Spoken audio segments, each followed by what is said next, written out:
उद्धव ठाकरे ने शिंदे पर किया कटाक्ष। महाराष्ट्र की राजनीति में आया अलग मोड़। बीजेपी को समर्थन का उद्धव ने किया ऐलान। महाराष्ट्र की राजनीति में एक नया मोड़ ले लिया है। एक वक्त था जब महाराष्ट्र में बाल ठाकरे की मर्जी के बिना एक पत्ता भी नहीं हिलता था और बाला साहब जब तक जिंदा रहे महाराष्ट्र में अपना वर्चस्व कायम रखे। शिवसेना उनकी ही बनाई पार्टी है जिसका आज भी महाराष्ट्र की राजनीति में बोलबाला है। लेकिन बाला साहब की मौत के बाद शिवसेना का नेतृत्व किया उनके बेटे उद्धव ठाकरे ने और वो महाराष्ट्र के मुख्यमंत्री भी बने।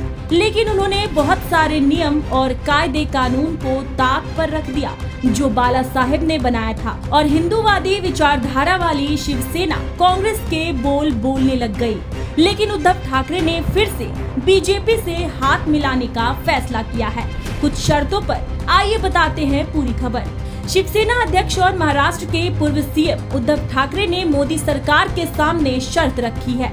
उन्होंने कहा कि उनकी पार्टी के सांसद मोदी सरकार का समर्थन करने के लिए तैयार है। अगर आरक्षण की सीमा 50% से ज्यादा करने के लिए कोई कानून पेश किया जाता है तो उनके सांसद इसका समर्थन करेंगे। शिवसेना सुप्रीमो ने आगे कहा कि राज्य सरकार के पास आरक्षण पर लगी 50% की सीमा हटाने का अधिकार नहीं है। केंद्र सरकार ही संसद के जरिए आरक्षण को बढ़ा सकती है। वहीं दूसरी तरफ उन्होंने आरक्षण बढ़ाकर 65% करने के बिहार सरकार के फैसले पर उच्च न्यायालय की रोक का हवाला दिया।